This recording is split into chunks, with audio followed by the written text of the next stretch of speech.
அனைவருக்கும் வணக்கம். நான் உங்க அஸ்ட்ரோ புவனேஸ்வரி. நம்ம சேனல் இன்னைக்கு பார்க்க போறது மிதுன ராசி மற்றும் மிதுன லக்னத்திற்கு செப்டம்பர் மாத பலன்கள், கிரக சூழ்நிலைகள், கிரக அடைவுகள்லாம் எப்படி இருக்க போகுது, இந்த கம்மிங் 1 மந்த் எந்த மாதிரியான சூழ்நிலைகள் உங்களுக்கு நடக்க போகுது, எந்த விஷயத்துல நீங்க ரொம்ப கவனமா இருக்கணும், எந்தெந்த முடிவுகள் எடுக்கலாம் அப்படிங்கிறத இந்த வீடியோல நீங்க பார்க்க போறீங்க. ஸோ மிதுன ராசியை பொறுத்தவரையும் ராசிக்கு 3ஆம் இடத்துல சூரியன், புதன் மற்றும் கேது, ராசிக்கு 4 சுக்கிரன் திக்பலமாயி நீசமா இருக்காரு. 2ஆம் தேதிக்கு மேல வந்து சுக்கிரன் 5ஆம் இடதிபதி 5ஆம் இடத்துக்கே போறாரு. தொழில் ஸ்தானத்துல சனீஸ்வர பகவான், கௌரவஸ்தானம்னு சொல்லக்கூடிய 9ஆம் இடத்துல ராகு பகவான் இருக்காரு.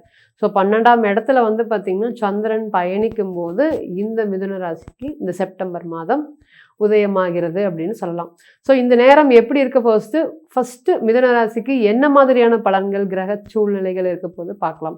ஸோ மிதுன ராசின்னு சொல்லும் போது புதனுடைய கம்யூனிகேஷன், ஒருத்தர் பேசுறத டக்குன்னு இப்படி பிடிக்கிறாங்க அப்படின்னா அது வந்து கிராஸ்பிங் பவர். அது யார்கிட்ட அதிகமாக இருக்குன்னு கேட்டிங்கன்னா உங்ககிட்ட தான். நீங்கள் பேசி முடிக்காத விஷயங்கள் வாழ்க்கையில் இல்லவே இல்லை. எவ்வளோ பெரிய பிரச்சனைகள் இருந்தாலும் அதையெல்லாம் இப்படி தாண்டி அசால்ட்டாக ஜெயிச்சுட்டு அமைதியாக வரக்கூடிய பர்சனாலிட்டிஸ் நீங்கள். பட் சில விஷயங்கள் உங்களால் வாழ்க்கையில் வந்து இன்னைக்கு தடுமாறிட்டு இருக்கிற மாதிரியான ஒரு சுச்சுவேஷன். தொழில் அப்படிங்கிறது வந்து பார்த்திங்கன்னா இன்னைக்கு உங்களுக்கு எவ்வளோ திறமை இருந்தாலும் அந்த தொழிலில் பெரிய சவால்கள், சின்ன சவால்கள் இல்லைங்க, பெரிய சவால்கள் போட்டு போட்டி போடுற மாதிரியான ஒரு விஷயங்கள். என்னுடைய உழைப்பு, என்னுடைய விஷயங்கள் எனக்கு பயன்பட மாட்டேங்குது, அடுத்தவங்களுக்கு நான் மட்டும் சூப்பராக நான் வேலை பார்த்துட்டு வந்துடுறேன் மேடம், ஆனால் என்னுடைய வேலையை நான் எடுத்து உட்காந்தேன்னா எனக்கு அந்த ஒரு வேலை செய்கிறதுக்கே கிட்டத்தட்ட 4 மணி நேரம் 5 மணி நேரம் ஆயிடுது. எனக்கு இந்த மாதிரி சின்ன பணத்துக்கே நான் கஷ்டப்படுற மாதிரி ஒரு சூழ்நிலைகள் இருக்குது அப்படிங்கிற மாதிரி நிறைய மன வருத்தங்கள், மன வலிகள் இன்னைக்கு யார் ஃபேஸ் பண்ணிட்டு இருக்காங்கன்னு கேட்டிங்கன்னா மிதுனம். பொதுவாக நீங்கள் எப்படி இருப்பீங்கன்னு கேட்டிங்கன்னா ஒரு பிஸ்னஸ் ஸ்டார்ட் பண்ணிடுவீங்க, இதுதான் அப்படின்னு தெரியாமல் ஸ்டார்ட் பண்ணிடுவீங்க. நல்ல திறமைசாலிங்க நீங்கள், உங்கள் அளவுக்கு திறமைகள் வேறு யார்கிட்டையுமே இல்லை, தைரியமாக சொல்லலாம். அந்த பிஸ்னஸ் ஸ்டார்ட் பண்ணிவிட்டு அது வந்து நல்லவங்க கெட்டவங்கன்னு தெரியாமல் எல்லார்கிட்டையும் பழகிட்டு நல்லா அந்த தொழில் வரும்போது இன்னொருத்தர்கிட்ட கொடுத்துட்டு வந்துடுது. அது தொழிலுங்கிறது மட்டும் இல்லைங்க, அது வருமானம் தரக்கூடிய எந்த விஷயமா இருந்தாலும் உங்கள் கை விட்டு ஈஸியாக போகிறதுக்கு தான் வாய்ப்பு இருக்க தவிர்த்து வரவே இல்லை. நம்ம ரீசெண்ட் டைமில் ஒரு ஜாதகத்தை பார்த்தோம். அவருடைய ராசி வந்து பார்த்திங்கன்னா மிதுனம், அவருடைய லக்னம் வந்து வேற. ஒரு சூப்பராக இருக்குது. அவருடைய ஜாதகத்தில் புதன் மட்டும் நீசமாக இருக்குது, ராசி அதிபதி நீசமானது, பட் நீச பங்கம் ஆகுது. இப்போ பார்க்கும்போது சொன்னால் ஜாபை வந்து விட்டுறக்கூடாதுங்க சார், உங்களுக்கு ரொம்ப டஃப்பான டைமு, நீங்கள் இந்த ஜாப்ல இருந்து வெளியே வர்றதுக்கு உண்டான சுச்சுவேஷன் ரொம்ப அதிகமாக இருக்குது, ஜாபை விட்டுறக்கூடாது. ஏன் அஸ்ட்ராலஜி அப்படிங்கிறது வந்து பார்த்திங்கன்னா இதுக்கு முன்னாடி நடந்தது மட்டும் சொல்கிறது இல்லை, இனி இந்த விஷயங்கள்லாம் நடக்கிறதுக்கு காத்துட்ருக்கு, கொஞ்சம் கவனமாக இருங்க, கௌரவ பிரச்சனைகள் வரும் அப்படிங்கிற சொல்லியிருந்தோம். அவர் சொல்லும் போது வந்து பார்த்திங்கன்னா வெறும் சந்திரன் இருந்திருந்தா ஒன்றும் பண்ணியிருக்காது, சரின்னு மாறி இருப்பார். பட் அவருக்கு சந்திரனோட அந்த இடத்துல கேது இருந்தது. அப்போ என்னன்னு கேட்டிங்கன்னா அவர் விரக்தியோடைய உச்சத்தில் இருந்தார் நம்ம சொல்லும் போது. ஸோ அந்த மாதிரி நம்ம விட்டுட்டோம், சொல்லிட்டு சரி கவனமாக இருங்க அப்படிங்கிறத பார்த்துட்டோம். கரெக்டான அந்த டைமில் வந்துச்சு. வரும்போது திருப்பி நம்மக்கிட்ட ஜாதகத்தை எடுக்க வந்தார். வரும்போது அந்த சந்திரனும் அந்த லக்ன சைனும் அவர் நடக்கக்கூடிய தசா புத்திகளும் அவரை வேலையை விட்டுட்டு வெளியே வந்துட்டார் அப்படிங்கிறது இண்டிகேஷன் பண்ணுச்சு.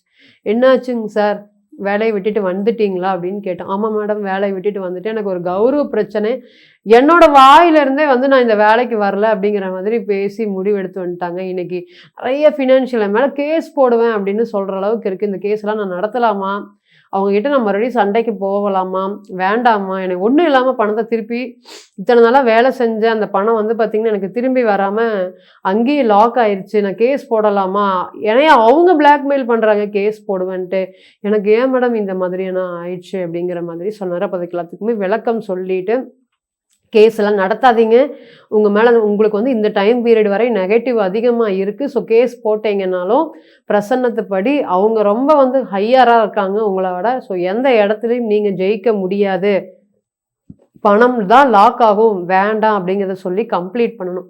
ஸோ இன்றைக்கும் பார்த்தீங்கன்னா ஒரு வாரத்துக்கு ஒருக்கா அவர் பிரசன்னம் போட்டு ஜாதகத்தை பார்த்துட்டே இருக்காரு. ஸோ 2 வாரத்துக்கு ஒருக்கா அவருடைய கால்ஸ் அப்படிங்கிறது இருந்துகிட்டே இருக்குது. ஸோ அப்போ என்ன அப்படின்னு கேட்டிங்கன்னா ஒரு விஷயத்த வந்து நடக்கிறதுக்கு முன்னாடியே நம்ம அதை கண்டுபிடிச்சிட்டோம் அப்படின்னா எந்தெந்த நேரத்தில் என்னென்ன விஷயங்கள் நம்ம ரொம்ப கவனமாக இருக்கணும் நம்ம ஃபைனலைஸ் பண்ணி அதுக்கு தகுந்த மாதிரி ஒரு ப்ரொசீட் பண்ணணும்னா நம்ம வாழ்க்கையில் பெரிய விஷயங்கள், பெரிய அடி, பெரிய பாதிப்பு. இன்றைக்கி பாருங்கள், அவர் 45 இயர்ஸ் ஆச்சு, இன்னும் அவருக்கு கல்யாணம் ஆகல. அதே போல் அந்த வேலையிலேருந்து வெளிவரல. இத்தனை நாள் நீங்கள் ஏர்னிங்ஸ் பண்ண அதை சேவ் பண்ண மாட்டீங்க அப்படிங்கிற ஒரு வார்த்தையை சொன்னோம். அதுலேருந்து தான் அவர் நம்மக்கிட்ட அடிக்கடி ஜாதகம் பார்க்க ஆரம்பிச்சோம். ஆமாம் மேடம், 45 வயசு ஆச்சு, இன்ன வரை என்னுடைய பேங்க் பேலன்ஸுங்கிறது வந்து பார்த்திங்கன்னா என்னோடய சம்பளம் அடுத்த நாள் காலியாயிரும். பட் இந்த மாதிரி ஒரு ஜீரோவில் தான் நான் இருக்கேன். இனிமேல் அதாவது பிஸ்னஸ் பண்ணுறேன். நல்ல அறிவாளிங்க, நல்ல திறமைசாலி. சந்திரன் வந்து பார்த்திங்கன்னா ரொம்ப ஸ்ட்ராங்காக இருக்குது. கேதுவோடு இருந்தாலுமே வீடு கொடுத்த புதன் நீசம் அடைஞ்சாலும் நீச பங்கத்தோடு இருக்காரு.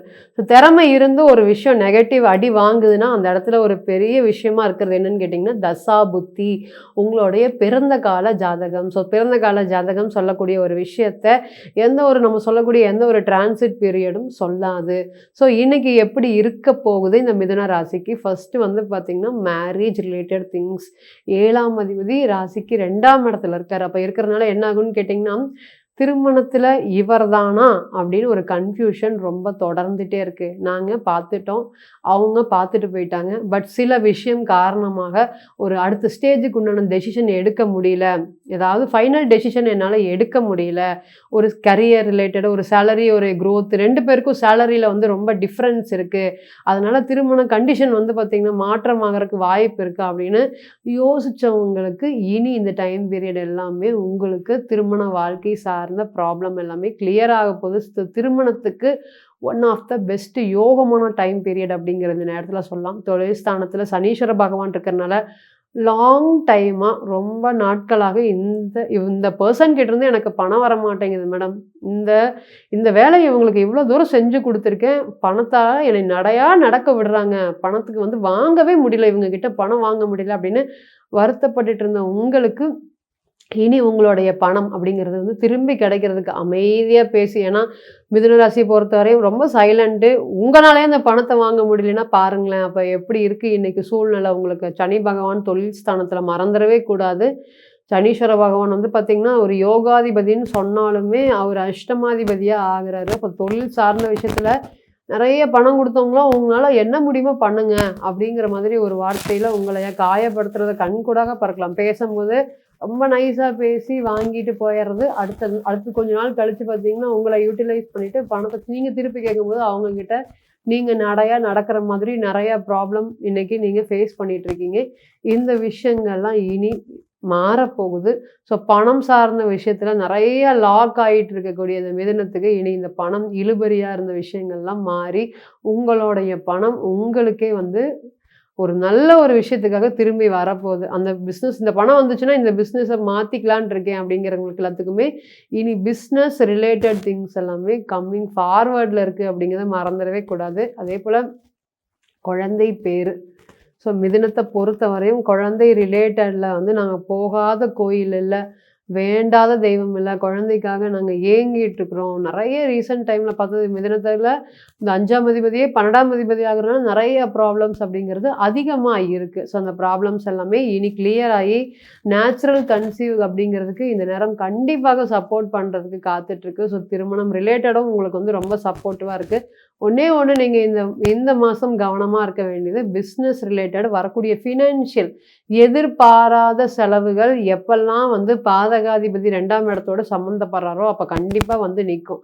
ஸோ ஃபினான்ஷியல் ரிலேட்டடில் வந்து என்னால் சமாளிக்க முடியவே இல்லை, நான் வந்து எவ்வளோ பணத்தை பார்த்துட்டேன் மேடம், ஆனால் இன்றைக்கி சின்ன பணத்துக்கு ரொம்ப கஷ்டப்படுற மாதிரியான ஒரு சுச்சுவேஷன் இன்றைக்கி மிதுனம் அப்படிங்கிறது ஃபேஸ் பண்ணிகிட்ருக்காங்க. பட் இந்த பண பிரச்சனைகள்லாம் இனி வரக்கூடிய டைம் படிப்படியாக கிளியர் ஆக போகுது. ஸோ ஸ்டூடெண்ட்ஸ் அப்படிங்கும்போது இங்கே 4 சுக்கிரன் நீசமாக இருக்கார். இப்போ இதனால் ஒரு காம்படேட்டிவ் எக்ஸாம் ஜேஇஇ நீட்டு இந்த மாதிரி விஷயத்துக்கு நான் ஃபோக்கஸ் பண்ணுறேன், ரிசல்ட் வரவே இல்லை, நல்ல ஒரு எஃபர்ட்ஸ் போடுறேன், ரிசல்ட் வரவே இல்லை, நிறைய டிஸ்ட்ராக்ஷன் ஆகுது அப்படின்னு ஃபீல் பண்ணிகிட்டு இருந்தவங்களுக்கு இனி அந்த விஷயங்கள்லாம் மாறப்போகுது.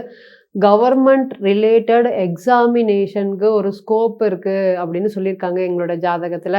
நான் பார்த்த பக்கம் இனிமேல் வந்து நான் அரசாங்க வேலைக்கு நான் முயற்சி பண்ணலாமா? எஸ், நிச்சயமாக இந்த நேரம் அரசாங்க ரிலேட்டட் வேலை வாய்ப்புகளுக்கு ஒரு அருமையான ஒரு எஃபர்ட்ஸ் போகிறது மூலயமா உங்களுக்கு ஒரு பெரிய அளவுக்கு ஒரு சக்ஸஸ் அப்படிங்கிறது இந்த மிதுனத்தை பொறுத்த வரையும் காத்துட்ருக்கு. ஃபினான்ஷியல் ரிலேட்டடில் ரொம்ப கவனம் தேவை. மேரேஜ் சம்மந்தப்பட்ட விஷயத்துலையும் இன்னும் கவனம் தேவை. இந்த நேரம் வந்து பார்த்திங்கன்னா 7ஆம் அதிபதி ஜாதகாதிபதி வர்றதுனால பணம் செலவு பண்ணினாதான் அந்த திருமண வாழ்க்கையை நீங்க காப்பாற்ற முடியும். ஸோ அந்த பணம் செலவு பண்றதுக்கு என்ன அப்படின்னு கேட்டிங்கன்னா, உறவுகள் சார்ந்து பெரிய செலவினங்கள் அப்படிங்கிறது உங்களுக்கு இன்னைக்கு அக்கா கேட்டாங்க, தங்கச்சி கேட்டாங்க அப்படிங்கிற மாதிரி எல்லாரையும் குடுத்துட்டு, நீங்க அப்படியே அமைதியா அந்த கடனாளியாக சுத்துறதுக்கு அதிக வாய்ப்பு இருக்கு. ஸோ அதுக்கு நீங்க முக்கியத்துவம் குடுத்துறவே கூடாது. இந்த செப்டம்பர் மாதத்துல மறந்துறாதீங்க.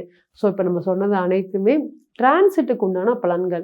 நீங்க யாரு? எப்பேர்ப்பட்டவர்? உங்களுக்கு இன்னைக்கு என்ன நடந்துட்டு இருக்கு? தசா புத்திகள் அப்படிங்கிறது உங்களுடைய பிறந்த கால ஜாதகம் தான் பதில் சொல்றதுக்கு கடமைப்பட்டிருக்கு. ஸோ தனிப்பட்ட ஜாதகத்தை நீங்க என்ட்ட ஆலோசனை பண்ண விருப்பப்பட்டீங்கன்னா, கீழ இருக்கக்கூடிய இந்த நம்பருக்கு கான்டாக்ட் பண்ணுங்க. மீண்டும் ஒரு பதிவில் உங்களெல்லாம் சந்திக்கும் வரை உங்களிடமிருந்து விடைபெறுவது உங்கள் அஸ்ட்ரோ புவனேஸ்வரி.